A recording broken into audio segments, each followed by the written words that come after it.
Hello my friends and welcome to another episode of Clone Wars Conversations. This is just a quick note to say before you dive into the episode that there's been quite a lot of content that I've released over the last couple of days that you may be interested in, namely the Acolyte Weekly Discussion Show. So every week myself and another guest are going to be talking about Star Wars The Acolyte, and for the premiere, so for the first 2 episodes, I actually had Dave on the show. So if you want to hear more from myself and Dave, check out the Star Wars Acolyte Weekly Discussion Show. It's right here wherever you're listening to this podcast or if you're watching it on YouTube. And also next week, so for episode 3 of The Acolyte, I should be having Maff on as well. So the 2 friends and co-hosts of Clone Wars Conversations are the first 2 people that I speak with in the Star Wars Acolyte Weekly Discussion Show. So make sure you check out those. In addition to that, I actually guested on Dave's podcast, Chris and Dave's Reality TV Cast, and I watched the first 5 episodes of Love Island. I've never watched Love Island before. I don't really like reality TV that much, but if you want to hear me going through that for the first time along with Megan and speaking with Dave, then please tune in for that. There is a link in the description. And in addition to that, I recently spoke with Mike Chen, who is a Star Wars author. He wrote Star Wars Brotherhood, which if you're on YouTube, you can see the book right there. And so that was a really, really great conversation. So you can check that out and check out the many other Star Wars interviews I've done with Mike Chen, with Cavan Scott, Adam Christopher, George Mann, loads of individuals who have written for Star Wars and many who have written for Star Wars The High Republic, which is the era that the Acolyte is based in. So make sure you check out some of the other great content. If you're on YouTube, like, subscribe, check out the Star Wars Conversations playlist, and if you're on any of the podcast apps, just check out the feed that you're in. Comics in Motion, Genuine Chit-Chat, or Star Wars Comics in Canon. All of them have got quite a bit of Star Wars content, but Star Wars Comics in Canon has got all the Star Wars related content that I've released, and it is all on just one feed without anything else. So please check out those. There's details in the description and all that kind of stuff, and do all your usual stuff of liking, subscribing, commenting, sharing, and all that great stuff. And without further ado, here is Clone Wars Conversations, Season 3, Part 2.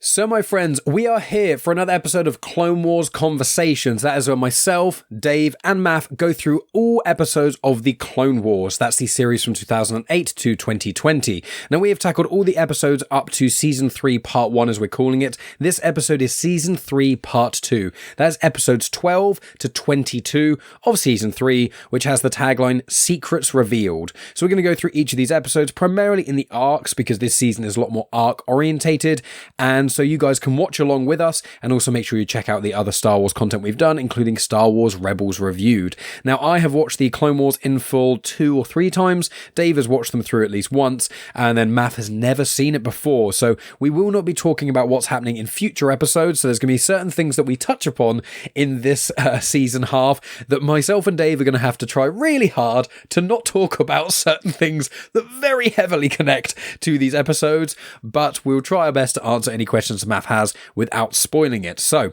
without further ado, let's delve straight on in. So Dave, Season 3 Part 2, how have you found this part? Because I think Season 3 Part 1, I think we were all a little bit not quite underwhelmed, but because there were so many one-off episodes and a couple of arcs here and there, it felt a little bit disjointed. Whereas when I saw the arcs on this one, it's just 4 arcs, 3 arcs of 3 episodes, and then the final arc is just 2. What did you think of this season as a whole? This is kind of part, this structure of it. What do you think of this compared to the other half that we did? Well, it is a season of 2 halves, isn't it? Yeah. Not to give the old football cliche, but it makes me think, I mean, they were really experimenting back then, weren't they? I don't think they had this real vision and, this is definitely how we're going to do it and then execute on that. I think what I like about it is they've obviously got the freedom, the artistic freedom to do what they want. So definitely underwhelmed by the first half of it, because I think in my head, the seasons get better and better as you go through, and it's just a linear progression. But going back this time, it's like, oh no, it's not. It's really quite lumpy. And then I think until you get, again, I'm assuming there's a massive step up. I seem to remember thinking Season 4 was quite quite good, and you'd kind of again said, yeah, it gets better after that, but once you get to 5, then it really takes off. But there was a whole bunch of clone stuff, and as we've discussed before, the cut I think is 1, 2, and 3, and then 4 and onwards. I think 4, the animation jumps up a huge amount at the start of season 4. Is the War to War arc, so there's a huge jump up in animation, and then also I had a little glance, and there's a lot less dud episodes, a lot more collection of arcs. This season, it's weird because season 3 actually kind of feels like literally from this first episode in this part that we're doing, episode 12, Nightsisters, everything before this feels like the air quotes old Clone Wars of a little bit more kid orientated. There's some darker themes, but it's a bit janky in places. It isn't finding its footing, as you said, Dave, experimental. But from here, this whole half is so well planned. I mean, I'm sure we've got comments on the ordering of things because ending on a 2-parter, which is the least consequential part, is a bit weird. But I do think that from here, this really shows the quality of especially season 4 and onwards, because yes, season 4's got one of the greatest arcs and one of the greatest storylines in all of Star Wars, but we're not quite there yet. Sorry, Dave, but you said, so you think that this second half is much better, do you think, than the first half? I think it's lumpy. I think as soon as we get into it, I think there's an immediate quantum leap. There is a jump up, but also the fact that you have this Monster of the Week stuff this first half, and it's just episode to episode, and it just, there's nothing really of consequence. And then suddenly you're into a deeper story, more clever things going on, and, definitely expanding the lore out, being quite brave, really. You wonder if Disney had control now, would they allow them to push the boundaries quite out so much? And we'll get into the different episodes, I'm sure. But yeah, definitely jump up. But the way it finished, I felt like it was almost a bell curve. Maybe not quite a bell curve, but, I feel like it tailed off a bit towards the end. I agree. I think the last 2 episodes, although they're fun, I don't know why. I wonder, this is just a theory of mine, this is not from any evidence. I wonder, given from, I think, season 4 or season 5 is when the Clone Wars goes from Cartoon Network to Netflix for a year or 2, and then it gets cancelled halfway through series 6 when Disney buys it, and then series 7 is on Disney+. But I wonder if Cartoon Network, they had lower viewership on the last episodes, and I wonder, because each season we found that, like, season 2, for example, we had it ending, and actually season 2 did end in quite a big-ish one. We had the R2-D2 come home and the Boba Fett stuff. So yeah, I don't know. The ordering of this is completely bananas to me. There's no pattern or logic to it. But Maff, you've not delved into this before. So how have you found the second half of season 3? Have you found it's a jump up, a jump down? What are your kind of general thoughts before we delve into the individual episodes? It feels like, kind of what Dave said, it's 2 parts of the season. This doesn't feel like it fits anything with what the previous 11 episodes were. But it's a massive step up. Now, again, hark back to something that you say, the more Star Wars you consume, the more you appreciate things. Obviously, I've just finished reading the Darth Vader 2017, and there's stuff there, and there's stuff from the Jedi games that kind of all link into this. And I think knowing that, it kind of elevates it a lot more. I've really enjoyed seeing the Nightsisters, seeing that whole arc that they went through. But then, you mentioned the Mortis arc, and I was racking my brains, and I'm thinking, I know that. And it's in Rebels, but it's also in Ahsoka.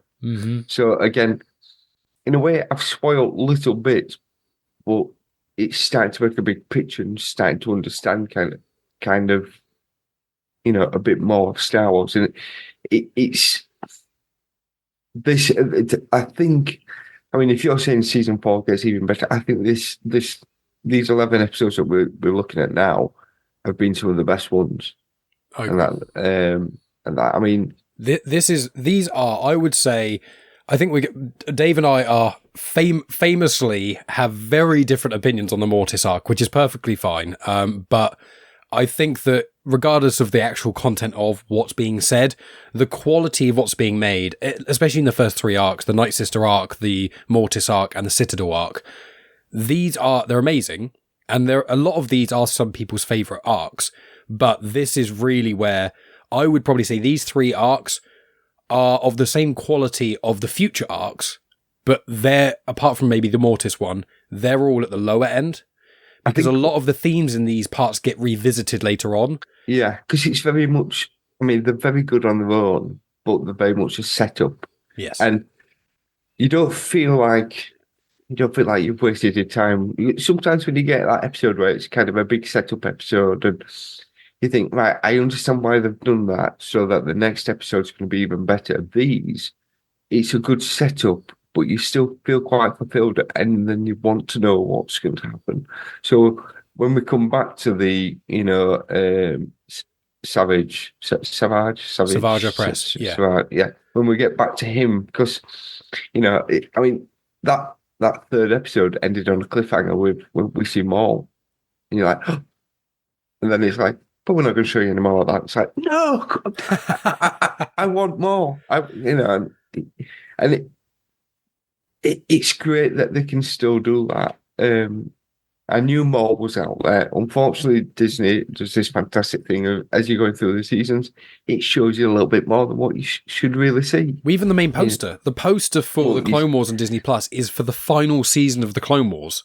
Yes, so it literally says the final season, and it's got a gigantic picture of Maul there. And in Star Wars Rebels, even though Maul is in 4 episodes, he's in the poster. And you're why Disney? Why? Because they're like, oh, people watch it if it's got Maul in it. It's like, yeah, but if you start the Clone Wars, I mean, you finish the first 3 seasons, which is 66 episodes plus a movie, and the closest you've had is it him? Because when you watch this at the time, people didn't know that was Maul. You thought, oh, he looks a lot like Maul, but maybe he is, maybe he's not.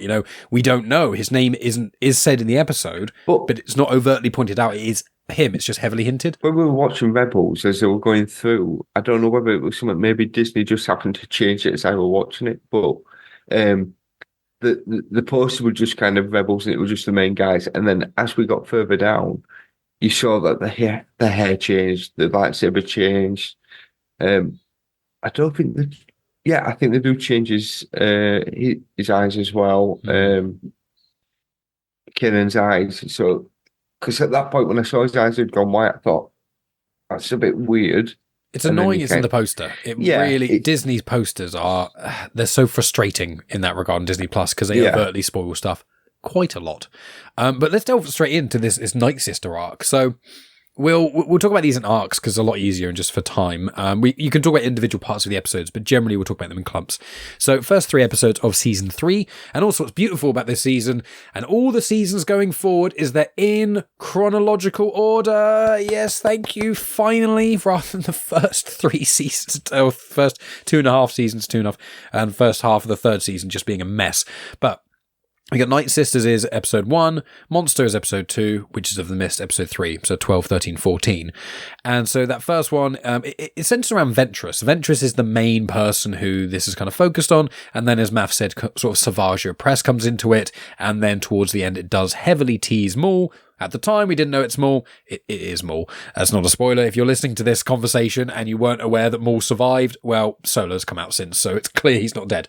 But Dave, what did you think about these the Nightsistery stuff? Like what? Because you and I have mentioned that Ventress becomes more interesting, but we couldn't explain why because this is such a important arc for her. And actually, when you look at the episodes before, she's quite prominent, but she's not actually in that many other episodes. She's in I think 8 or 9, but she's not the central point. Whereas these 3 episodes are almost unfiltered Ventress. So what did you think about these episodes and Ventress as a character? And do you like the lore of Dathomir? What you thinking? I liked it a lot more this time around. I think the first time it was just so weird. It was so out there. And obviously in mythology, you've got the 3 witches and stuff. I think it's in Clash of the Titans. It's my earliest memory where I was exposed to that. But Ventress, she's prominent, but no more than any random bounty hunter, really. Cad Bane. I'd say Cad Bane has more personality probably than Ventress up to this point. Yeah, exactly. And so she's sort of there, but here you get a whole backstory, and it's like they've just opened a new door completely, and there's all of this other stuff that they can play with because now you've got this more fantasy element to it, and it feels believable. For me, this is kind of still within the realms of, yeah, I believe in this galaxy far, far away. You know, you've got the Force that people can tap into and everything, and you've got the Jedi's and the Siths, and they worship the Force. But you've also got this witch, this witch's cult or whatever you want to call them, as well. And I love this whole arc, to be honest. Even the way it starts, that Ventress is perceived as getting a bit too powerful, so you've got to clip her wings and basically take her out. And so I love that kind of dog eat dog approach to it all. And it, again, I always get political, it seems, these days, but it does seem when your whole political approach to life is through hate and divisiveness, well, that's not going to end well generally. Because the people, your supporters, who who are drawn to you, are also hateful, spiteful, fucking divisive people. So, eventually you're not going to be top dog, and someone's going to take you out. So, yeah, I love that. When you get onto the creating the monster and stuff, that gets really interesting as well. I thought it was a little bit silly how big he got. I mean, he basically became the Hulk. Well, it was for me. It was like Captain America in the first Avenger. Yeah, that's a good one, actually. Yeah, but I like the emotional. Sorry, Matt. I like the emotional stuff as well because he seemed like quite a nice guy. He was quite he was trying to do the right thing. He was trying to put his life in front of basically save his mate. And that didn't work out, but he ends up being, just a tool to be used by the witches. So yeah, I thought this whole this was my favorite arc out of the whole season. Interesting. I think I would probably. I'm very fond of the Mortis arc, but I think I would agree with you. I love that stuff. We'll come back to it because there's more stuff to talk about. I want to delve into with you, Dave. But Maff, obviously, you came into this, so you've played Fallen Order. And I don't think, Dave, am I right in thinking you haven't played any of the Star Wars video games as of recent? I've played Battlefront. I think I've played one of them, but I can't remember. Not like really, just a bit with my lad. Yeah, of course. So we're in Jedi Fallen Order and Jedi Survivor, it follows a Jedi called Cal Kestis who survived Order 66. And one of the central characters in both of the games is someone he meets in the first game called Merrin. She's a Nightsister. Now, you find her on Dathomir, and I'll give it to Maff, because I know the whole backstory. What do you know, Maff, from those games and from other bits of Star Wars content that you've consumed, Rebels, Ahsoka, etc.? Because even Ahsoka has Nightsisters in live action. Like, they are there. So how have you found it, like, going through Dathomir from... Because this is where it kind of started in the canon, even though the canon wasn't a real thing at this point. There was stuff in Legends about Dathomir and Nightsisters and blah, but this really put them on the map. So what have you felt? Because as you say, you've kind of gone into it in reverse.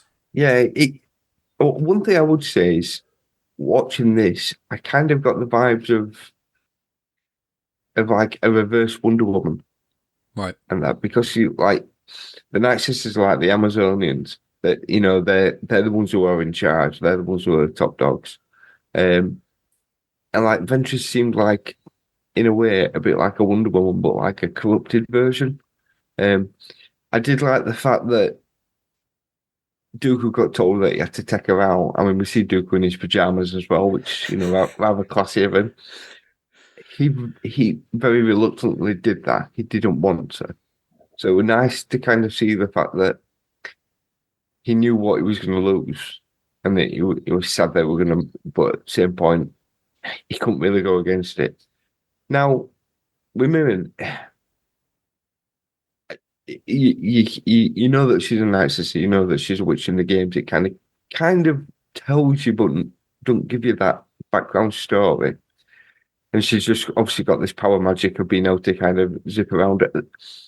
I kind of took it, it's their own way of using the Force, like a corrupted version of the Force. So kind of seen more of where that's come from. Again, seen it in Ahsoka, so you see the Nightsisters there. Um, the head Nightsister, is that the same one that's in Ahsoka? No, so Mother Talzin, no. No. No. Mother Talzin, she comes up again in this. And when we get to a certain point, then I'll explain more about her when we get there, because there's other content to consume for her full story. But no, the Nightsisters in Ahsoka are... I think they're perceived as almost more ancient Nightsisters, like they've been there for potentially centuries. The homeworld in Ahsoka in the other galaxy is meant to be like the homeworld of the Dathomirians. So the Dathomirians started in this place that's in Ahsoka, travelled across the galaxy, landed on a planet, they called it Dathomir, and then that's where the Dathomirian Night Brothers, which is a form of Zabrak, which is, Darth Maul, the bones coming out their head, that's Dathomirian Zabrak. And then the Nightsisters are like a subspecies of female Dathomirians, but they're not Zabraks, because Zabraks should get female Zabraks and male Zabraks who have the horns coming out of their head and very humanoid-esque, but on Dathomir it's different, because reasons. Yeah, I like the fact that she kind of came back home and they accepted her kind of, I mean, obviously they all kind of appear from nowhere and they take her in, but, the mother's like, bring her straight in, and they know what Ventress can be. She's like one of the most powerful ones of them, really. She's like got both. She's the witch side of it and also the force side of it. So I suppose it does make her very. She's like, it's better for them to control her than to be against her. And that's her life story, unfortunately. Yeah. You do kind of feel sorry for Ventress. I definitely do. Because, like, you can feel her getting pulled pillar to post and just basically just being used as a tool. We say about, Savage being a tool. So every time I say that, I think of him in Johnny Depp. You see him being used as a tool, but Ventress is the same. And to be fair, when you start looking at it, all the Sith's side are just tools. They are not. Reading the comics, you see the fact that, it doesn't really matter that if they end up dying or they're in the way, we'll just replace you. And in the real world, it's a bit like that. Sometimes in work, people get worked to the bone, and then I've had enough. You can't work tomorrow. That's fine. We'll get rid of you and get someone new, and that. So it's that story that we're going on with Ventress, and obviously, I don't know where she ends up, and that. I'm pretty sure there isn't going to be a redeeming arc for her, unfortunately. I know Star Wars likes to do that, but I can't see it with her. But I think I do care a lot more about her now, and that, and she's got a bit of gravity towards her now. I want to see where the story goes. It's. I know they kind of then tied it into, the Savage, and then kind of where that's going to go. Obviously, we're going to see more at some point, and that, it's on the posters. But I also want to see where Ventress' story goes. Mm-hmm. This is where the Clone Wars really takes its stride, because there's so many more characters and more interesting. And one thing that Megan said when we were talking about it, and we've been watching them, she said that pretty much every episode of the Clone Wars that features Dathomir or Maul is the best, and all the episodes of Rebels with Maul, bar basically like 2, are the best. And she says Maul brings out the best in the animated stuff. And I was like, I don't know how I've got a Star Wars podcast and I've never said anything that insightful. And I've watched this so many times. She said it as an offhand comment.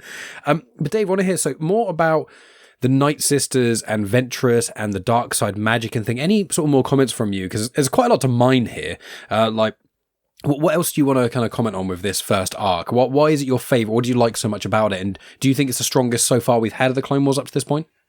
100% it's the strongest. I think the thing that I quite like is you get on individual episodes. We've had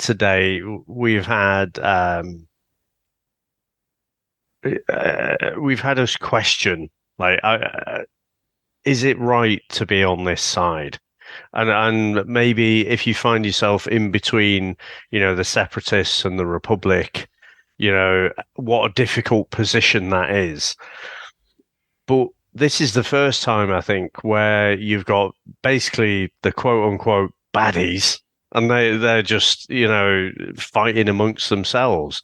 And basically, it's all about, okay, Dooku's trying to take out Ventress initially, but then you've got this different chess match play where, the Nightsisters are trying to implant, someone else who's going to take out Dooku. So it's all this kind of infighting and how that's all set up. And like I say, I like the fact that you've got Dathomir all set up and you can do lots and lots of stories about that.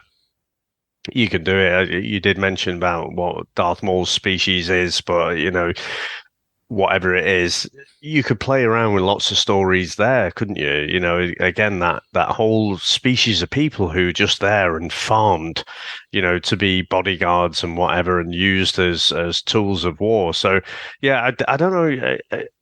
I couldn't put my finger on one thing, but it really grabbed me, just expanding out the lore and the infighting and the sniping and all of that. And like Dooku's, he can handle himself as well, can't he? We get to see a bit of that from Dooku. So, yeah, just 5 out of 5 stars for me, this whole arc. And I will say, linking with some stuff that Maff said, first of all, now I can't stop thinking about Johnny Depp because of the Savage perfume adverts. Sorry. Yeah, it's now I can't stop thinking when I say Savage Opress. But I think what I like about this is there's real stakes. There's actual dramatic tension because at this point in the Clone Wars, you don't know. I mean, Maff still doesn't know what happens to Ventress. And so in these episodes, it is feasible, and I'm going to continue to say this, Maff, it is feasible that Ventress may die. So, because she's not in Revenge of the Sith. So there's, and Mother Talzin's not in Revenge of the Sith. Savage Opress, not in, there's all these characters which, it doesn't mean they're definitely going to die before, the end of the Clone Wars, but what it means is instead of it being an Obi-Wan and an Anakin and Ahsoka story where they're all going to be fine, this has actual stakes. You know that Dooku's not going to die. That's pretty much the only person who can survive. But every other character that comes into this is new and interesting. It's an edge of Star Wars you don't see very often. It's all very dark sidey as well. And this is there's in the Citadel there's parts of it, but this arc is so dark. And there's the bit which I think is the monster episode, the way it ends, when Savage just absolutely decimates. There's like 5 clones and 2 Jedi, and he murders them. Like, it's almost, he fights them, they have lightsabers, but it's murder. He just walks up to them, and like the clones are shooting at him, and he's just barely even deflecting any of them. He's just being hit by the bolts. He's killing all the clones, and then he fights the Master and the Apprentice. He kills the Master in like 4 hits. And the Apprentice is just there, and he just force pushes the Apprentice into a wall. You hear a crunch, and the Apprentice and the Padawan doesn't get up again. That crunch reminded me of Andor. Do you remember the crunch we hear? Oh, yes. Yes, I know the crunch in the heist. That same kind of, yeah, it had the weight to it. And that's what I feel. It doesn't feel like punches are being pulled in these 3 episodes. It doesn't feel, there's certain episodes where, and even the movies do this occasionally, where it's like, here's a brutal scene, let's do the cutaway. We don't want to see the death. In this, it's like, no, we'll show you the death. And there's, obviously, at this point, Savage is fine. We see more of him. There's one death, and there's a very tiny little spoiler, okay? Tiny, I don't normally give you spoilers, but I just want to say, he kills someone by ramming his head into their chest. So he's got those spiky bones coming out, and it's one of the main things I think of when I hear people go, yeah, I don't want to watch Clone Wars, it's for kids. I'm like, there's an episode where he just fully rams someone, and they're against a wall, and he's a massive, 6 foot, God knows what, full speed, head first, bone sticking out, right into their center. They don't get up again. And again, this is a show that Disney say is suitable for people the age of 6+.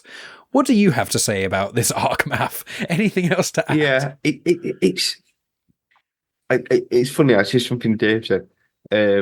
First thing I wrote for my notes was, I think as the kind of the titles came up, it's funny how through Clone Wars we are so against the Separatists, and then we get to New Hope, and then we follow the Separatists. It's how it twists, because it still gets me sometimes when you see the Star Destroyers, and you think, no, they're on our side at the moment, That obviously they are a nice actors. They've got nice little reddy purple, so shows that they're good opposite at the moment.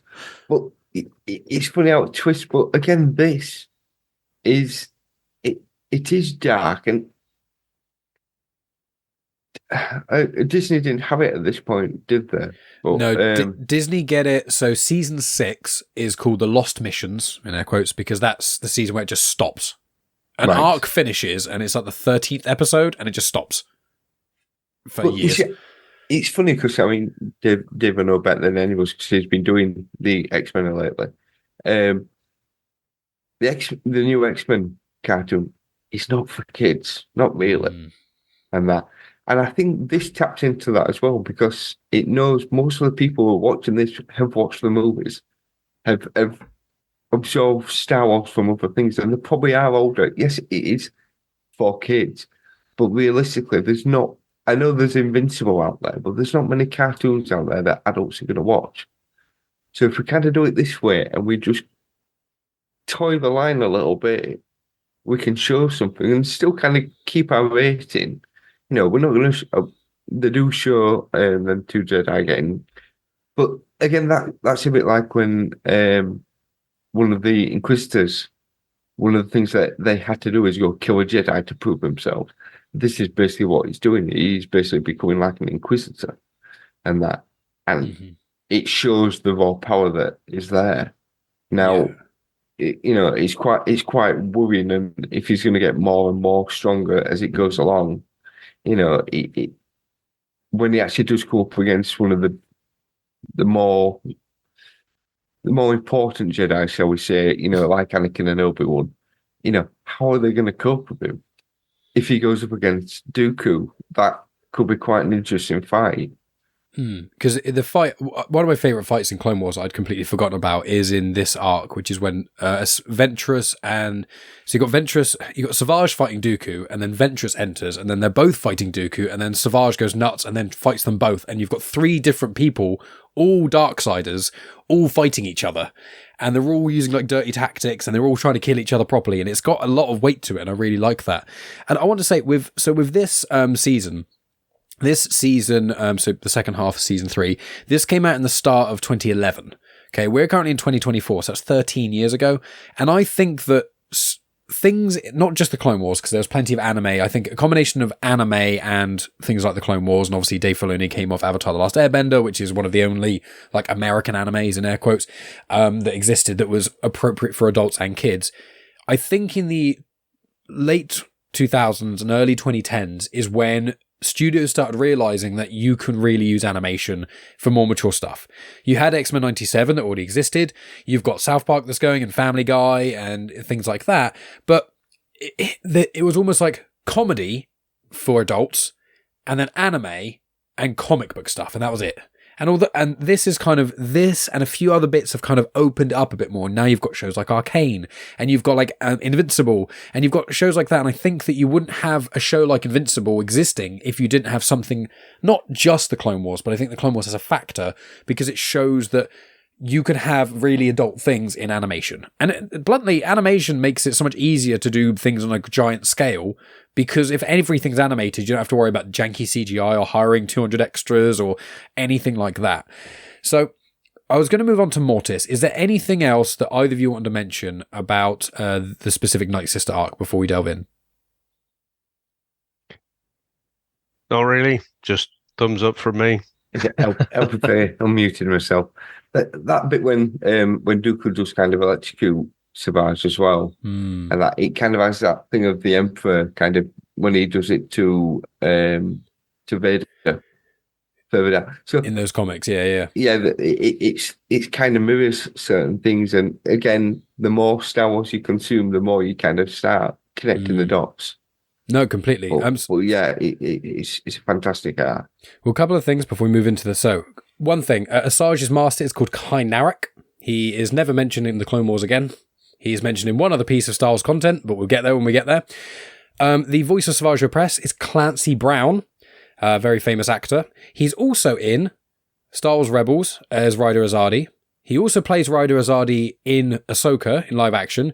He also plays in Mandalorian Season 1, Episode 2 or 3, with the episode with Miggs Mayfield when they break out the prison. He's the really big, hulking Deveronian character. And he also, I think he actually, that's a character called Berg. And also in Tales of the Jedi, which is something we'll get to, he voices an Inquisitor. So he's actually done, I think Warwick Davis has still played more characters, and there are certain, like a lot of the people who voice people in the Clone Wars do multiple voices. The voice of Obi-Wan and Anakin also do lots of other sort of smaller characters, etc.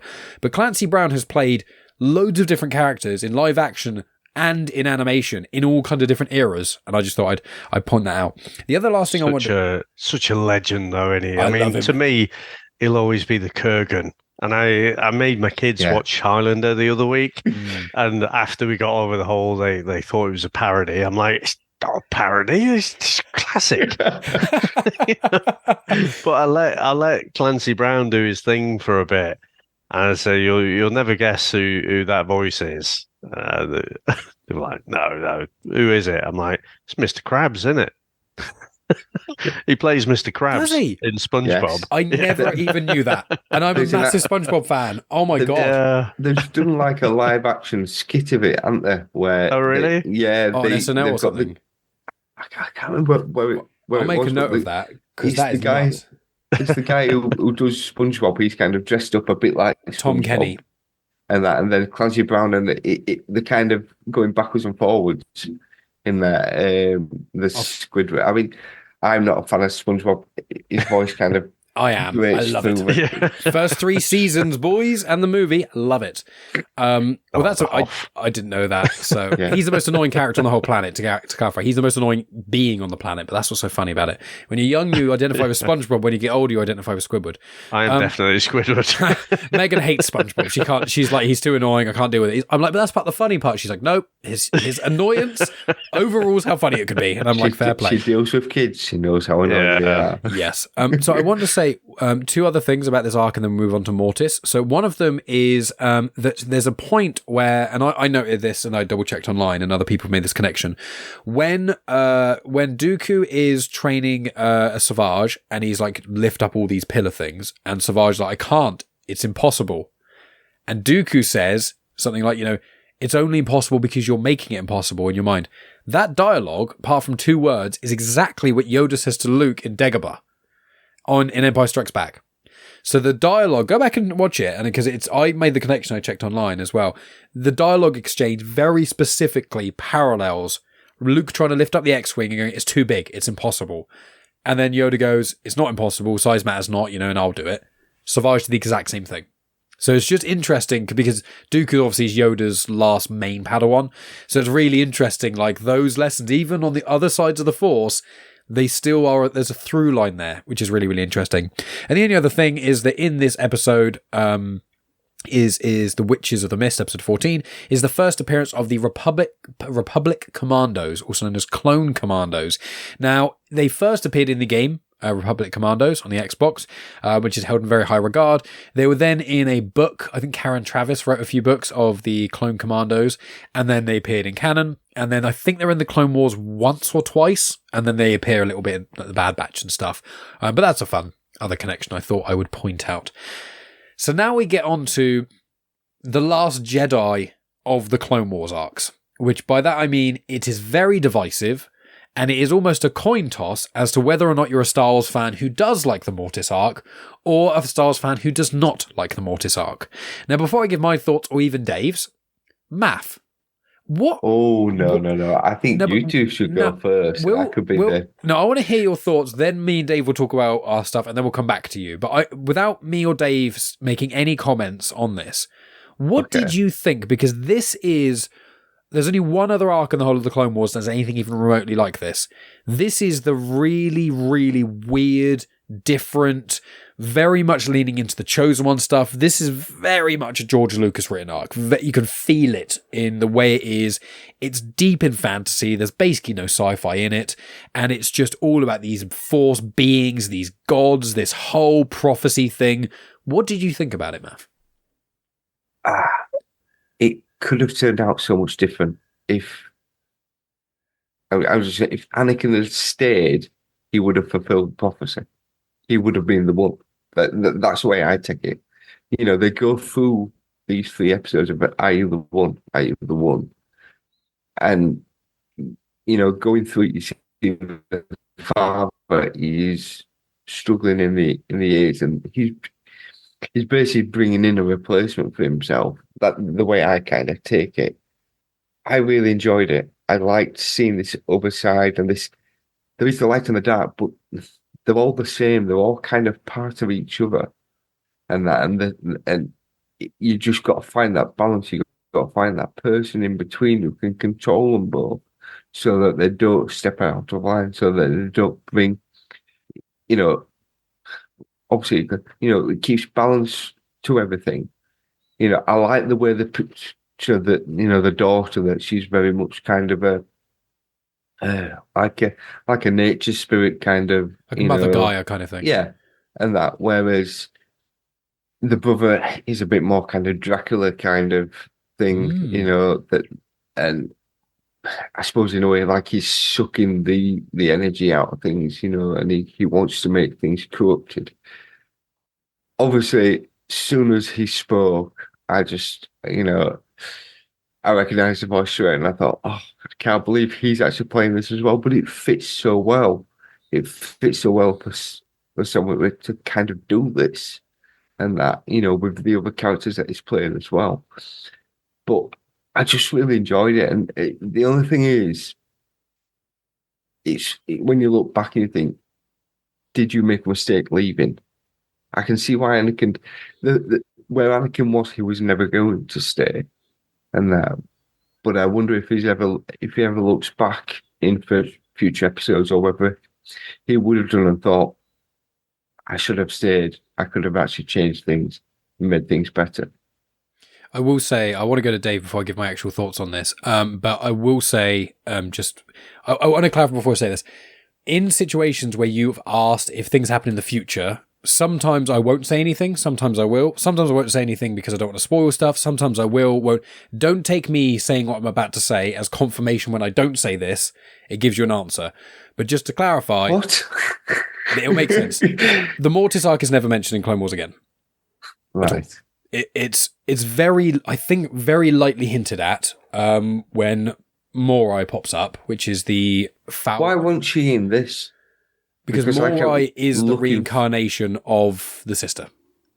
Right. So she brings Ahsoka back to life, and then Morai becomes the bird thing. I can't remember what the species is. I have to look it up. I always forget the species name. Like a little owl. Bird. Yeah, it's like an owl thing, but it's called something else. That species that we see in the Mandalorian episode where Ahsoka shows up, she's like the spiritual, like a spirit animal kind of Ahsoka, and it's kind of hinted at maybe one of the reasons why Ahsoka survived in the Ahsoka series is because she's got this connection to the sister. She's been resurrected twice now in the canon, and the sister was the first one to do it. So Morai appears again in the Clone Wars. The sister's not mentioned because it's almost like a pseudo dream sequence, kind of. It's a bit weird in that regard.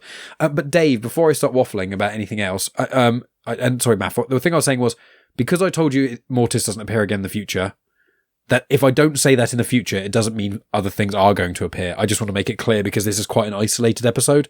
But sorry, Dave, what do you think of this? Because when you first watched it, you weren't a fan. I know you weren't overly looking forward to it. Has your opinion changed on this at all? And what are your general thoughts?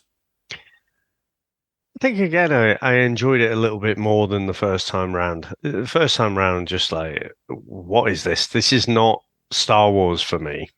And I'm guessing that is probably the wider criticism. I've got no idea, sort of not looked at any kind of forums or anything.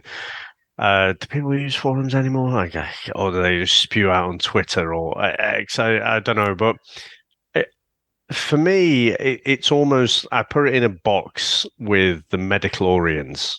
It's, for me, the having the Force, which is this intangible thing, and you're like, okay, they can do this, they can manipulate it in certain ways. So things like when the Emperor uses his lightning or whatever, well, that's definitely something, isn't it?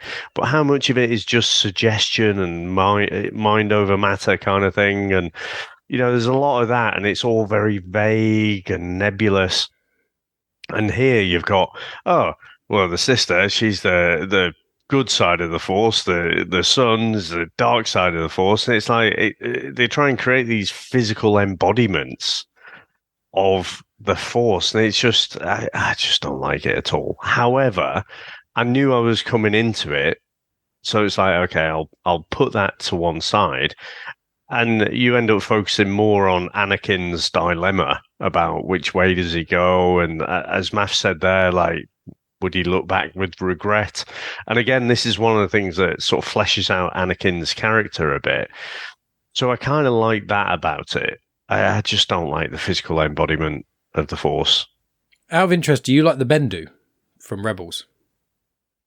Remind me what the Bendu is. Tom Baker, gigantic being that Kanan meets when he's blind on the spider planet. Okay. No. Because the Bendu, as I've been finding out from reading the Dawn of the Jedi book, which is here, and some of the Dawn of the Jedi comics, which is a podcast I'm recording in 2 days on Star Wars Timeline.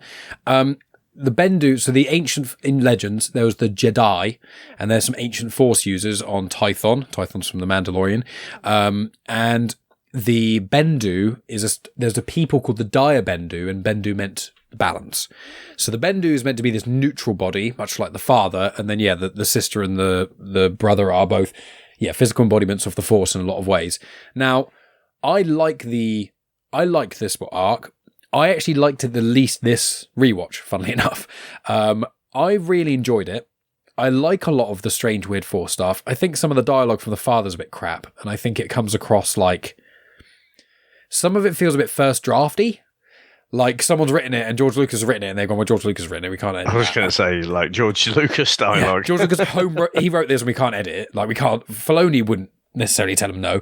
But my favourite thing, I really like this. I like that it's different. It's completely out of left field. It comes out of nowhere. It disappears almost without a trace until Rebels, right at the very end. Literally, spoilers for Rebels, when Kanan dies, it's literally the episode after. That's when they find the wall mural and all that kind of stuff and opens up the world between worlds. And it's like, in Ahsoka, it's not mentioned until it suddenly is, and then it's gone. And then it's hinted at the end of Balin's skull. And so my thoughts with this was, they mention, Obi-Wan mentions when they get there, and also Obi-Wan is such a spare tire in this. I love Obi-Wan, but in this he has almost no point. It's really just Anakin and Ahsoka and Obi-Wan just kind of floating about talking to people and being a rule follower. But what I found was Obi-Wan says when they land, we don't even know if we're in the same galaxy. Now, in Ahsoka, they mention going to a different galaxy when they go to the planet with Thrawn's on and Ezra and all that kind of jazz. So I'm thinking that there's two known galaxies, one of which contains the Mortis Gods and the planet that Thrawn, etc., and whatever are on. And then there's the other galaxy, which is what all the events of Star Wars are in. Because also that would explain why there's a statue of the father on the planet of Ahsoka, and that's one of the last shots you see of Balin's skull is him walking on the statue of the father. So I like this. I think it's cool. I think the first episode's really interesting. I like the Qui-Gon stuff. I love the Force visions where Ahsoka sees like an older version of herself, where, you get to see Obi-Wan, his struggles with like and it gets explored a little bit in books and stuff as well, especially Brotherhood by Mike Chen, where it's about like Obi-Wan struggling to let go, and has he really fulfilled his promise to Qui-Gon, and Anakin's just so out of control, there's no way Obi-Wan can really teach him or control him. I love all that stuff. We get to second episode, which I think is okay, is all right. But for me, the highlight of these three is really when Anakin sees what he does. And you get that Force vision-y thing where he's there and he sees everything he's ever done, or he will do as Vader. And you get little bits of him, choking Padme and killing or fighting Obi-Wan, then killing Obi-Wan, and little bits and pieces and other hints. And it's so powerful because I never expected anything like this when I first saw it. It took me completely by surprise. And the way Anakin reacts to it is just so interesting because his mindset changes, but his kind of end result is the same, which kind of shows no matter what he would have done, he would go down the same path because he is so utilitarian. He is so much the means to the end, whereas Obi-Wan is the exact opposite. As Obi-Wan says in this arc, and he says at the end of the Citadel arc as well, which is, if we will do anything we can do to win, we then lose who we are, and then we're no longer on the right side of the war. Because if we'll do anything to win, we're as bad as the bad guys, which is the ultimate moral argument for all comic book movies and all comic books and superheroes and stuff. Don't kill someone, because if you kill someone, then you're as bad as them murdering people. But the whole idea that Anakin is kind of in this point where, like, imagine seeing that of yourself and what to do. And he basically turns to the dark side because he's like, I need to basically go to this world, kill the Emperor, and stop the Jedi Order 66 from happening, and then control the Jedi to stop them corrupting themselves. And I need to basically restart the whole Republic because it's completely corrupt. And the funny thing is, he is actually right. And what the brother shows him is correct, because those things are there. And it is that funny thing of kind of, I don't like stuff about Destiny, and I hate the Chosen One stuff with Anakin, to be honest with you. I think it was stupid for George Lucas to do not only a Chosen One drivel, but also Immaculate Conception is insane. So I don't like those elements, but I find that with this stuff, it eases it a bit. It kind of cushions it a bit for me. And I really liked that element of just Anakin finding out. And I think if Anakin stayed here, the balance would be different, because Palpatine wouldn't have been able to manipulate Anakin. And I suspect eventually the Jedi would have kind of figured out Palpatine. He would have had some sort of grand big battle. And then it wouldn't have been all of Order 66 and the turn of the Republic to the Empire was all on Palpatine's terms. Mace was gone. Yoda was basically exiled. Obi-Wan was basically exiled. All the Jedi wiped out. Easy little square. Whereas I think if he hadn't had Anakin there, it would have made it a lot more difficult. So I wonder with that concept, I know, Maff, that you had some more ideas on that. So what have you thought about what I've just said, and also the rest of the Mortis arc? That's a lot. I'm sorry. I said this whole arc, I almost was tempted to do a whole podcast on this, but I thought we'll be here forever. It is good because there's so... The thing is, it's like, I think I said to you when I finished Vader Run, it's open to interpretation. Yes. So what I believe and what I take from it could be completely different. Dave believes one thing, you believe one thing, I believe something else. Quickly, Kobor is what the bird's called. Oh, Convor. I see. Yeah, very nice. Or Trandashar birds. So okay, we'll stick with the Convor. Yeah. Morai the Convor. Thank you for looking that up. That. But the one thing I do find, Anakin sees what he's to become. Now, did he think if he stays, maybe that would still happen? Maybe he thought if he goes, knowing this, this vision that he's seen of himself, he could maybe change it. That's what he thinks, I think. And that. But he's also very selfish. Let's not forget, Anakin is his love for Padme is about him and him getting stuff from Padme. So all of his actions, he would never have stayed there because he's too selfish to let go of all the stuff he likes. Yeah, I think that's the thing. He looked at it and thought, having this information, I can be strong enough. I'm strong enough anyway because I am the chosen one. Because he does believe that. He kind of toys with that a little bit, doesn't he? Between is he the chosen one or not? And there are the moments when he kind of thinks, "Oh yeah, I'm the chosen one. I can be the big guy," and then he's not. Well, it's an interpretation. He could have actually been. He could have been maybe the chosen one once there, not to kind of bring force in the real world, but bring force balance where they are. So it's a good conversation to have because, I could argue my point and you might all change your minds at the end of it all, or you might still turn around and say, no, you're full of bullshit. But I enjoyed it. I enjoyed seeing a different side. I can see why some people may not like it and think, well, it doesn't fit with the rest of what we've been seeing. But it gives you that thought of, Anakin has taken this information in and he's going to go and try right what could be wrong. Unfortunately, it doesn't. And that, but I quite enjoyed it. I liked it. I think I also liked it because having seen it in Rebels and also in Ahsoka as well, kind of knowing more about it and where it all kind of came from and seeing these two characters, because really the father figure is just kind of he's a background character more than all else. And that, but I enjoy this arc an awful lot. I won't say it's the best, but I took an awful lot away from it, thinking, if only Anakin could have kind of seen past himself a bit more with this information that he's got, he could have actually changed the tide at this side instead of staying behind. Yeah, I think there's something in there, and I think I'd recommend when we finish the Clone Wars, go back and rewatch these episodes, the Mortis ones, because they are very interesting, especially where they connect to Rebels, and maybe in the future, once we're done with Clone Wars and Tales of the Jedi and Bad Batch and all that other jazz, we could always do a one-off episode about Mortis, the World Between Worlds, and the Ahsoka stuff, depending on where that is at that point when we've recorded these episodes, just to have a big old, because there's so much philosophy in Star Wars that, yeah, we could talk about this for ages. But Dave, is there anything else you want to mention about Mortis before we move on to the Citadel? Well, I was just going to say, I think I'm probably in the minority, maybe a vocal minority by the sounds of it, but I'm just looking at IMDb and, the episode 15 gets 8.9, 16, 8.6, 17, 8.9 again. So they're all rated quite highly. I think the second thing I was going to say, the thing that I'm trying to convince myself is like, if you think about like Greek gods, sitting up on Olympia, or if you think of Norse gods, and you've got in the MCU, you've got Thor and stuff, and at some point we'll have Hercules and whatever. So these are like physical physical people that you can touch, but they are gods.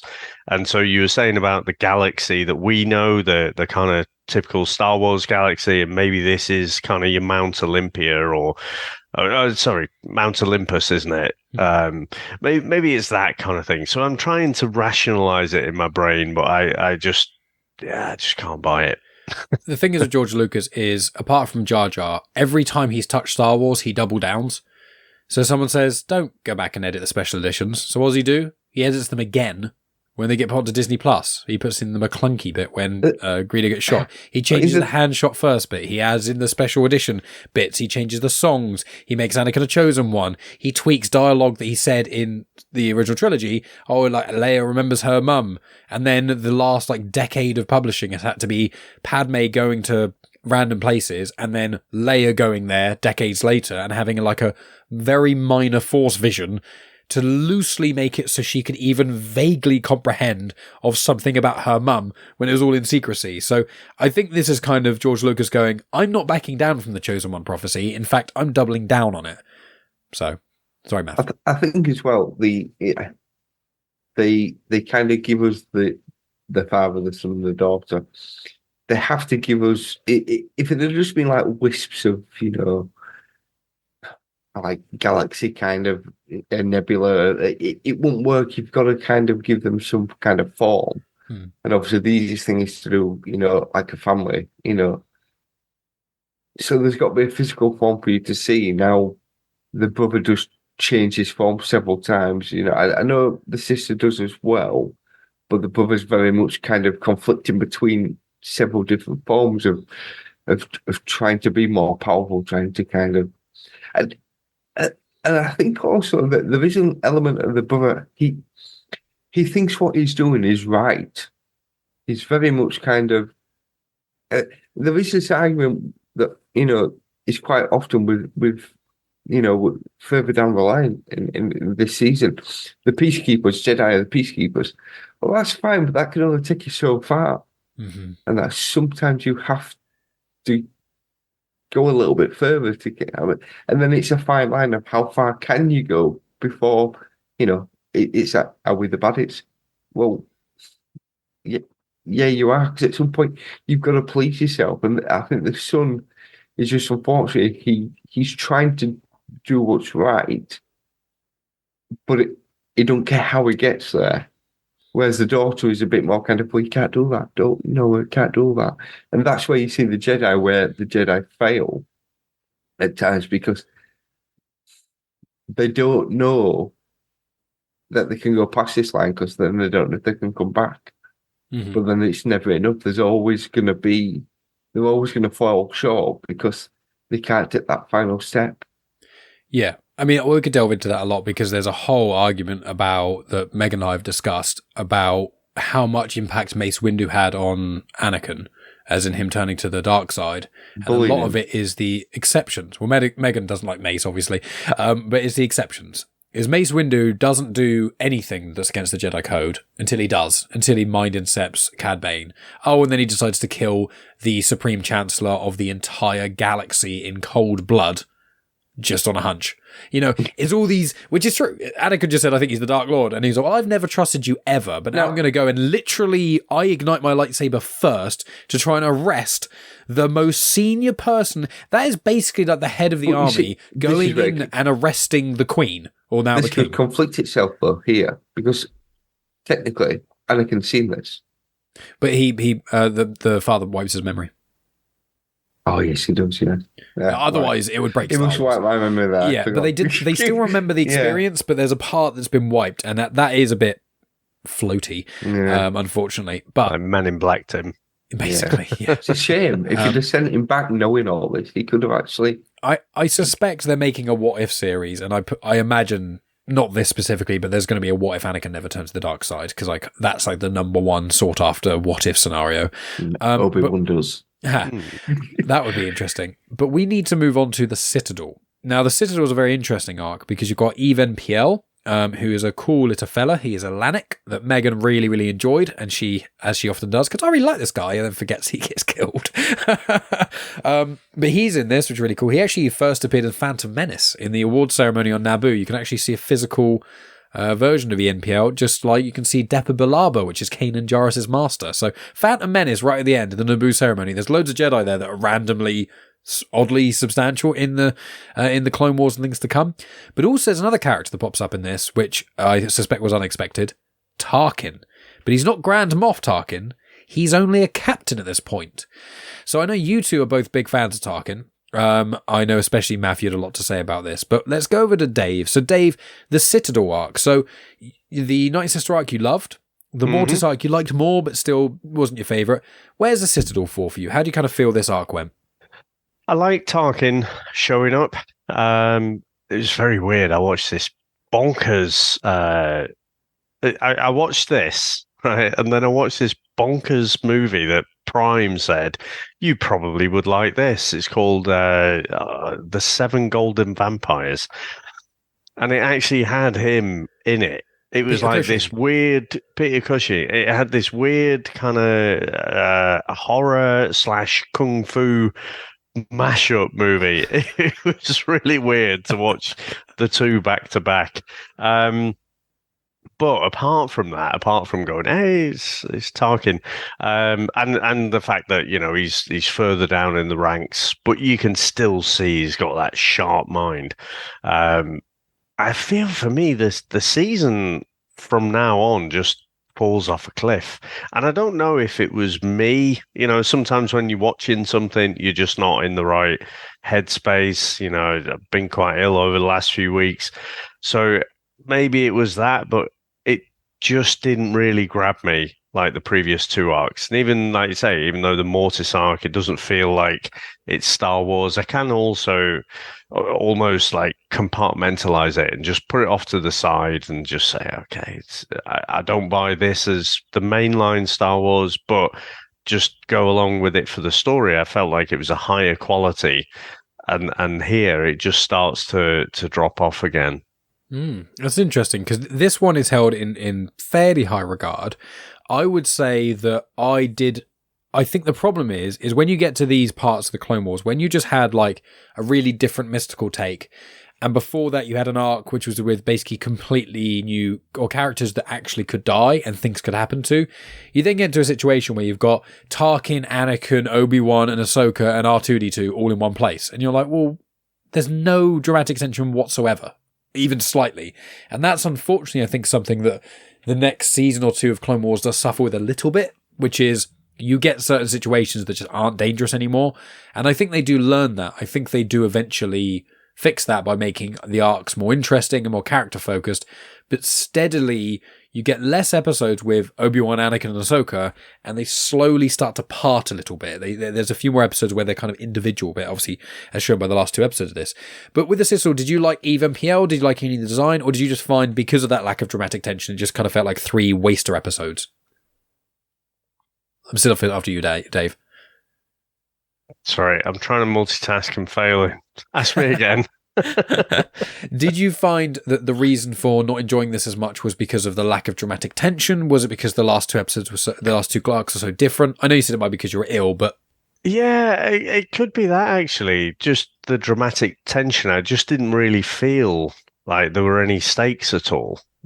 Like you say, and it's bizarre because even though Anakin and Obi-Wan, we know exactly where they're going to end up. We know where Ahsoka will end up as well, but yeah, I can't really put my finger on it. I'd almost have to rewatch it a third time and just see what was it me and my headspace. I'd be curious to know what Maff felt, but like I say again, I know in IMDb it's got an 8.1, so there is a drop off as well in terms of the rating, and I think it possibly was because, especially with the Nightsister stuff.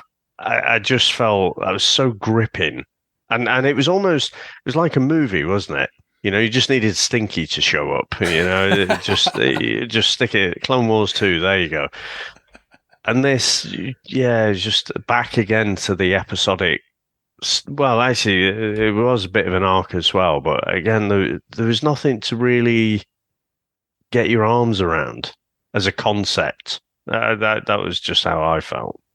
It's interesting. Okay, so I'll ask you, Maff, in a sec, but I think for me, I enjoyed the arc. I did think it was weaker.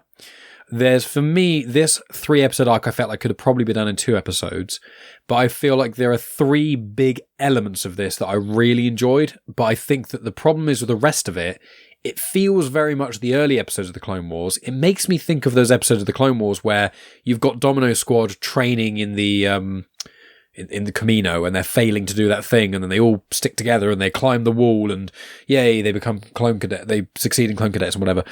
And for me, it kind of felt a bit like these, where it's just like these clones and other people kind of traversing obstacles. And I'm like, we've had a couple of seasons of traversing obstacles. I want deep moral questions about the war. I want dark side magic and different things. I want philosophy, which sounds weird talking about a kids animated show, but because of the last couple of things, you're kind of like, oh yeah, I'm really geared up for that stuff. And there's like, nope. It feels like Citadel should have been the first arc. Then we got the Mortis Gods. Then maybe the Padawan Lost Wookiee Hunt thing, then the finish with Nightsisters, which would have been a big cliffhanger, a gut punch, and something different. But the ordering of this show is weird. But Maff, you really like Tarkin, and I think this arc stood out to you. So what do you kind of think? Yeah, I enjoy Tarkin because, again, like, do you know, Thrawn, my mind just goes blank. I like them kind of strategic, kind of. They have to rely on their brains. It's a game of chess for them. This first time that Anakin and Tarkin meet up, and Tarkin is very much, you will earn my respect, and that. So Anakin then is very much kind of, well, I'm going to prove to you that we are, we're as good as what we are. It also reminded me of the prison kind of few episodes we had in Andor, where they were kind of trapped in the prison and they had to kind of get out and that, so you kind of have that feel to it. I do feel though, like you said, that the stakes aren't that high for certain characters, and then I think they made a mistake in the final part of this episode where they kill Peel off. Mm-hmm. And obviously it gives the codes to Ahsoka and that, so that it gives her a reason for her to be there. And I think that's a bit cheap, that is. You've kind of realised that there's been no kind of real issue here, that, there's no consequence. There's no cost. No stake, so we'll kill him off and then we'll give Ahsoka a reason for being here and that. So then she's not going to then get chastised because... I actually thought Kumpo was going to go along with it. Did I say that right? It's Clo. Oh my god! Now I can't say his name. Clo Poon. Poon. That's it.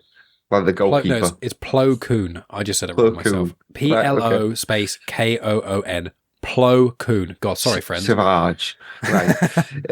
I I wish he'd have gone along because I do like it when I love it's him. like they use him in little bits and then you never get enough of him. But yeah, I just feel that they kind of killed him off, gave Ahsoka a reason for being there, and it's all fine. So it frustrated me that they've kind of gone down that arc again. But I did like to see Tarkin. I did like to see kind of, we got introduced to him. That interaction him and Anakin have, and that is quite nice. The fact that, he does say, you've got to earn my respect, and that. So then, and obviously, as we go along, he's the one person when you get into Star Wars that Vader actually does really have a lot of respect for. Mm-hmm. And that, and I'm sure we're going to see Tarkin several times through the rest of the seasons. I really hope so. No, right, fine. He's going to turn up at least once or twice, I'm sure. And that. But I quite like this. I felt the next two episodes, they could have just got rid of them. I wasn't a big fan of them, but I could have, if it had ended on this bit, even though it had been a bit of a cheap, or you've killed one of the characters off, I'd have been happy with. I think the order that you said, actually, finishing on the Nightsisters would have held a bit more oomph to the end of the season. Yeah. It's a weird order, and I think the Citadel arc, for me, the highlights are, I like even PL, but that's a really good idea, Mav. I think he should have survived and then shown up in another arc in the future and then died then, and his death would have meant more. Because you meet him and you go, he's cool, and he's gone. Well, you have to kill him at some point, because you can't just have Order 66. You can't just have them all Order 66 death. But I like him. He was cool. But you don't have to kill them all, because there are Jedis out there who did survive. But the point is, Yoda says to Luke in Empire Strikes Back, "You're the only Jedi." And there's a few exceptions. You can kind of go, "Oh, he may not have known about this one," and Ahsoka didn't identify as a Jedi, and Ezra was in a different part of the galaxy or world or universe. So you can kind of go, there's certain exceptions, but at what point do you go, Yoda was just balmy? There's actually 47 Jedi all around. There's and you know, he was a bit shit though, wasn't he, Yoda?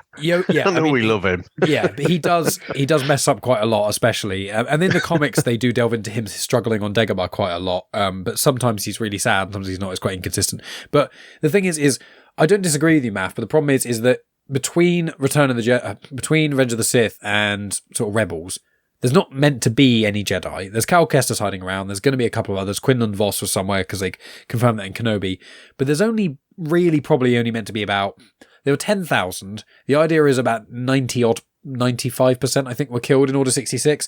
And then the Inquisitors killed like the last 4%. And then you've meant to have this like group of like 100 who are left. And they were almost the ones who they got killed by themselves, or they stopped being Jedi, or they went off into different places in the galaxy. And eventually they just thinned out over the 20 years. And I just think, I'm fine with them killing Jedi. I just think bringing someone up in an episode arc and then killing them at the end, you haven't got the time to ruminate on liking them. But I will say, even PL I like. I love the Tarkin Anakin stuff that you said, Maff. I really enjoyed that. I think that, for me, is one of the highlights. But again, it's like 10 sentences, which all could have been done in one episode. And then also, I love, Plo Koon as well. But where is it gone? I had it written down. Echo. So another one of the OG clones gets killed. Oh, it's Echo that gets killed, isn't it? Yeah. Echo gets blown up and his scorched helmet's there. So from Domino Squad, which is season 1, you've got... So Heavy was killed in season 1. Echo's now dead. You've got Fives who's left because he was in this arc. And I think there's one more somewhere as well. There's one of the guys who gets caught in as the door shut. He gets cut in half. Yeah. You see him pulling him up, and then all of a sudden, as the other door shuts, and it's like, oh, yeah. And then it's just, we've lost one. It's just even PL saying we've lost one. Oh, of course, and Cody and Rex are on this mission as well. So again, lack of fairness, attention. He doesn't have to be dead, does he? Because someone else gets cut in half. Yes, well, you'll see how he did that and the questions that are raised around Maul survival. But Dave, is there anything else you wanted to note on the Citadel before I ask Maff the same question? No, all good. Cool. Anything else, Maff, you want to add before we move on to the last two? No, I mean, I like you said, I did like the way the way that original squad are being taken out, at least it kind of it like echoes like, "I've got to defend the ship," and it went out in a bit of a blaze, but literally a blaze of glory. Yeah. And that's so I do like the fact that they are, although they're taking them out, they're giving them. It's not a meaningless kill. It's not just a blast of the, Yeah. the It's shoulder. a meaningful sacrifice. Yeah. And Fives is my favourite of the clones. I love Fives. He's my boy. And he's very easy to remember. CT5555.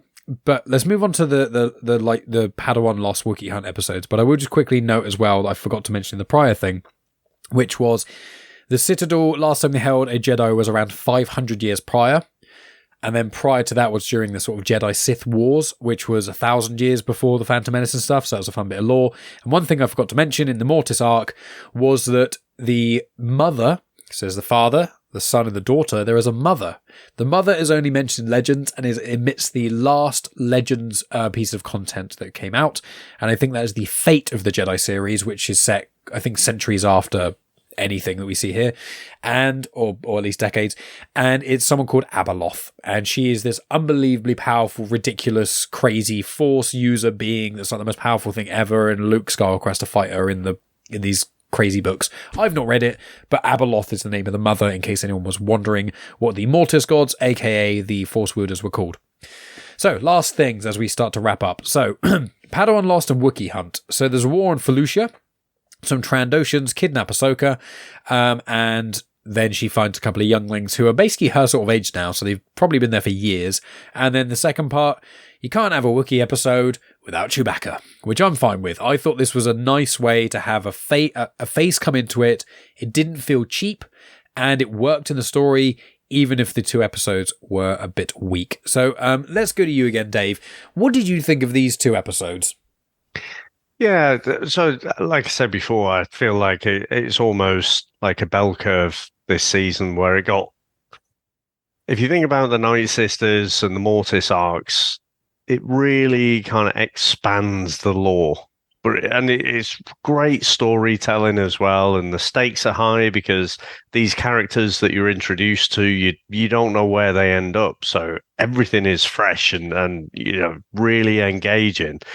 And here, I mean, I'm not a massive fan when you keep getting these cameos, so Chewbacca turns up. It just makes the universe feel small, even though it's not a fucking massive galaxy with all these different star systems, planets, whatever. So, yeah, I didn't particularly like it. I did like the idea. It's almost like a Hunger Games type thing, isn't it?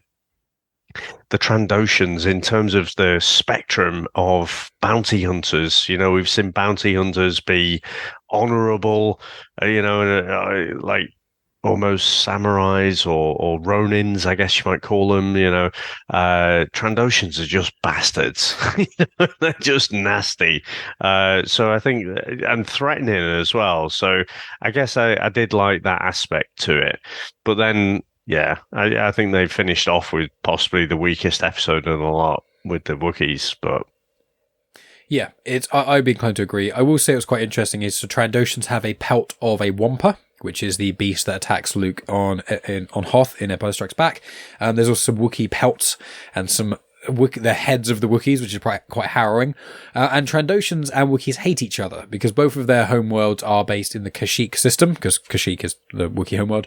And Trandoshans hate Wookiees because Trandoshans are generally, not all of them, but most of them are not very nice people, and they like to abuse their physical strength. They're a lot stronger than the majority of humanoids, and one of the only species that can go tat for tat with them is Wookiees. And Wookiees are generally good. So it's kind of like Trandoshans generally bad, Wookiees generally good, and they're so close together that Wookiees kind of keep Trandoshans in line a lot of the time because the Wookiees are generally a bit more intelligent, more attuned with the Force, more nature-loving, that kind of thing. And the Trandoshans kill people to worship the god, the Scorekeeper, which Bosk does mention in the comics a lot.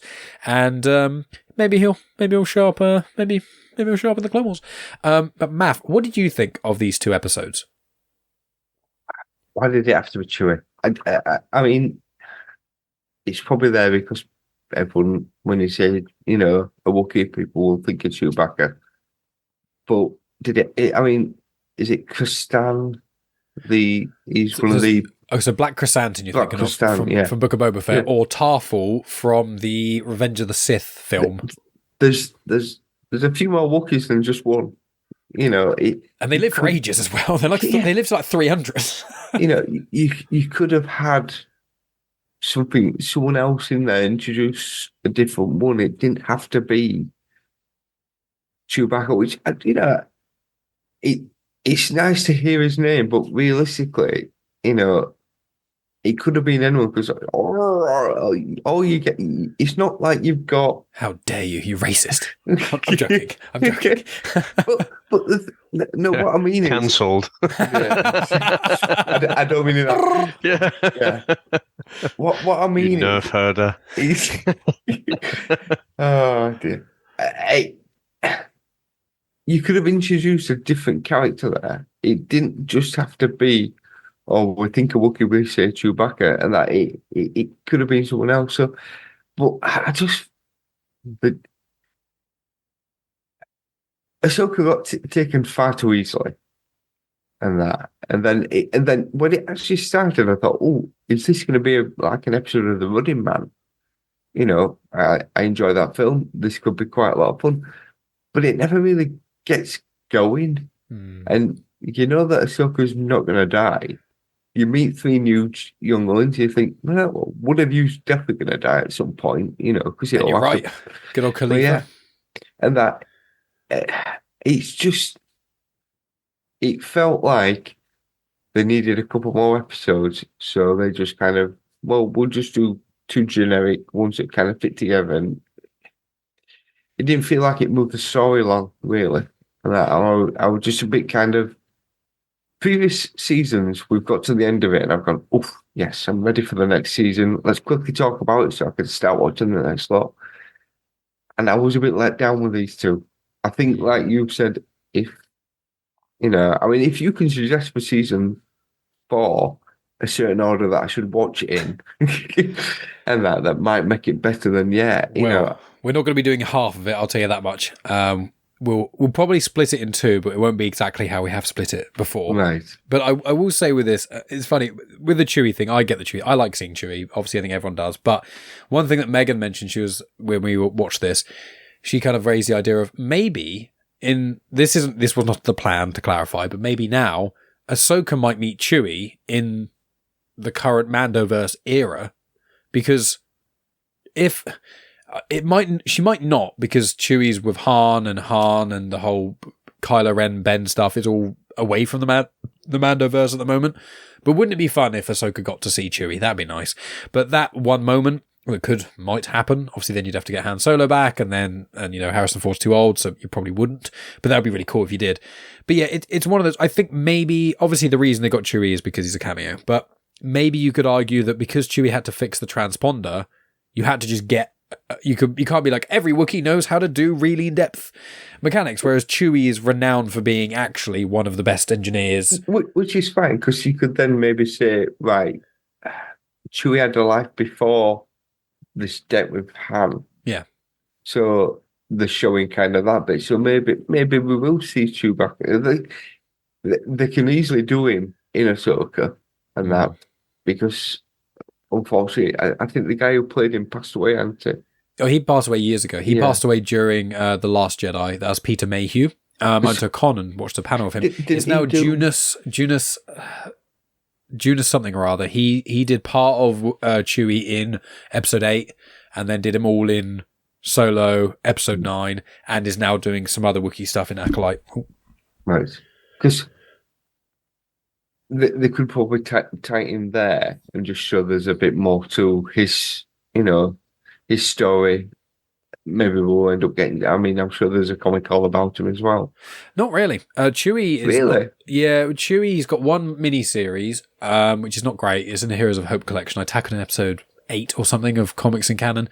It's all right, but Chewie can't talk, so he has to be put with a child or talkative companion who just talks all the time, and it's just really boring because it feels like a comic from the 80s or 70s where every single thing is like King Kong, man. It's a bit like a King Kong in a way. Yeah. That it's this hulking brute who can kind of do an awful lot of stuff, but you need something, like a child or, back in the 60s, 70s when King Kong, there's a woman there, but King Kong was the 30s.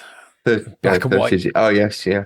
It's someone else to kind of communicate for him. They've done this in the newer movies now. Well, that's the problem. And so I wouldn't recommend the Chewie comics. They're okay, but they don't add anything. The problem is Chewie's character, when he meets Han in Solo, is exactly the same as what he is in The Rise of Skywalker. Chewie is a great character, but he has the least amount of character growth of any character in all of Star Wars, bar R2-D2 and 3PO, and they're droids who aren't meant to change. And that's not a shade. I love Chewie, but Chewie's always been the same. He's never had any conflict. He's had a lot of conflict to deal with in stuff, but he's never had a conflict himself. He's never been a smuggler torn between the good. He's just like, I'm with Han for a bit. My family are fine on Kashyyyk. I live for like 300 years, so I can spend a few years waffling around with him because it's almost like a few weeks. It's like, oh, honey, I'm going off with this random human for a bit. When are you going to be back? Maybe a decade or two. See you in a bit. It's kind of like saying, I'm going off with the lads to, Benidorm for 2 weeks. It's like, because Wookiees live for so long. But yeah, I think this episode is just a bit weak. It feels like it should have either been longer to expand more or shorter to just one and done it. The younglings being left there, I think if they'd have honed in on that a bit more and gone like, look, the Jedi are abandoning people, they're not looking out for people, where have they stopped searching? And it shows that Anakin can't let go of Ahsoka, and Plo Koon again is there really cleverly. And I think it might be one of you guys or Megan who said it, which is why didn't they get Plo Koon to train Ahsoka? Which would have probably made a lot more sense. But I think it's because wasn't there a relationship between them before Anakin took? Well, he found her. He finds it's a tiny snippet. You see it literally once in I think the Clone Wars movie. He finds her. He's the one who finds her on the Togruta colony world and takes her to the Jedi. And since then they've kind of had a bond of familiarity. That's really it. Nice. So it's not that much, but I'd love more of that. But we need to start to wrap up. So I will say, for the next episode, I've been looking at the episodes of Season 4. Now, Season 4 is when it steps up a lot. And it's got one of both mine and Dave's favourite arcs and considered one of the greatest Clone Wars arcs ever. I won't say where it is in this, but it is in this season. Before this, we're going to watch episodes 1 all the way to 10. So we're not going to 11, we're going to 10, because 10 is when an arc finishes, and then 11 is when a 4-part arc starts. And then you've got another 4-part arc, and then you've got another 4-part arc. So we'll watch the first half, and then we'll figure out what we want to do about the other ones. But I imagine season 4 will be split amongst 2 episodes again. And then we start getting into the slightly shorter seasons, I think. Season 5 is only 20 episodes, and then season 6 is only going to be 13. So we can still split the episodes in the seasons in the future. Is it worth maybe if you kind of with season 4 split it into 3? I thought so, but the problem is that the last. So it I'll goes. just watch them all anyway. Well, I know you will, but the thing is, it's 3-episode arc, then it's a 2-episode arc, then it's a 4-episode arc, and then it's a 4-episode arc, a 4-episode arc, and a 4-episode arc. Right. So the problem is that if we did 3 episodes, one of them would only feature one arc, and one of them could feature the last arc, but I'm not really sure. What we'll do is we'll do the first 10 in one episode in any case, and then we'll see how we feel, and then maybe we'll just watch and play it by ear and figure out from there. But season 3, part 2, I thought it was good. I thought the Nightsisters, one of my favourite arcs. Mortis, really different. Really like it when it's different. Citadel felt like it should have probably belonged in the last season. And then the Padawan Lost Wookiee Hunt bit just felt like, as Matt said, it was a space filler.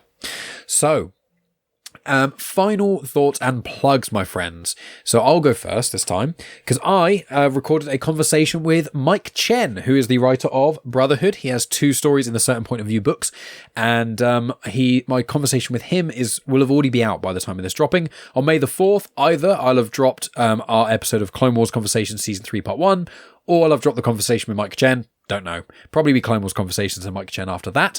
So that's good fun there. And I'm going to be doing a new show on Star Wars Timeline, going through some of Star Wars comics. He's going to be giving me Legend stuff to read. I'm going to be giving him canon stuff to read. And that's me, and I'm at Genuine Chit-Chat as well. That's all my Star Wars-y stuff going on there. But I've thoroughly enjoyed doing Season 3, Part 2. Dave, any final thoughts on season 3 part 2 and any plugs and stuff? Granted, this episode won't be out for like a month, so you can't really say specifically what you're doing. I was also on Back to Filmography, so I did the Meg with Megan and stuff, but links that in the description. Go ahead, Dave. I saw the Megan. I've got that on my list, ready to listen to.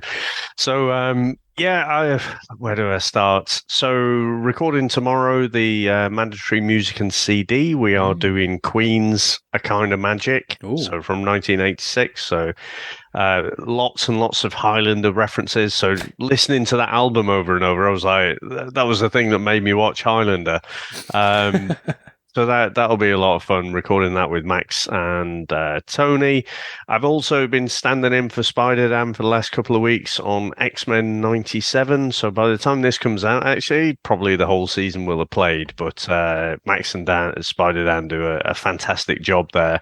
The amount of knowledge and lore those guys have got in their heads and do the research and stuff, it's really good. But also, if you like the animated stuff, which if you listen to this, probably do, this X-Men 97 really takes it to a different level.